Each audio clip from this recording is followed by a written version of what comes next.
The word jihad is mentioned in the Quran about 41 times. The words mercy, peace, and compassion are mentioned about 355 times. Yes, come in. Come on in, Riaz. Sit down, please. Contrary to popular belief in most Western cultures, Islam is a religion that preaches peace and tolerance. Yes, Patricia. If Islam truly is a religion that preaches peace, then how come the world's most troubled spots, the West Bank, Afghanistan, Pakistan, Iraq, they're all plagued with Islamic terrorism? Well, that depends on your definition of terrorism. Some might argue that the U.S. invasions of countries like Iraq and Afghanistan are also acts of terrorism. No, those were acts of war to get rid of despotic regimes. Or a means of getting at a country's oil.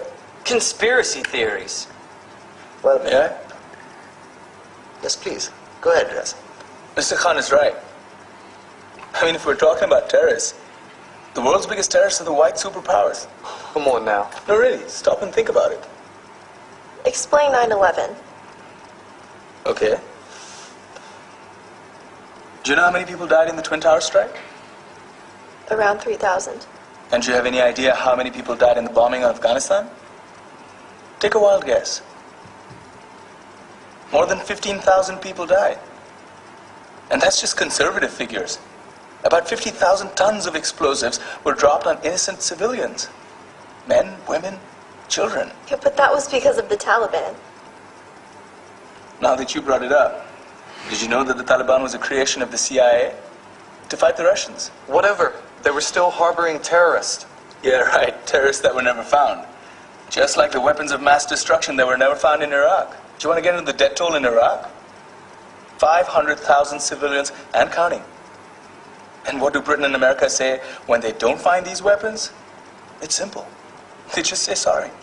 And still refuse to relinquish control of these countries. What are you trying to say? What I'm trying to say is that just because you're American, wear a fancy suit, and call yourself the president, doesn't make you any less of a terrorist. I'm saying that if you don't stop meddling in other people's countries, you will face a backlash. If Muslims like you feel that way, then why don't you get out of our country? We will. As soon as you promise to leave ours.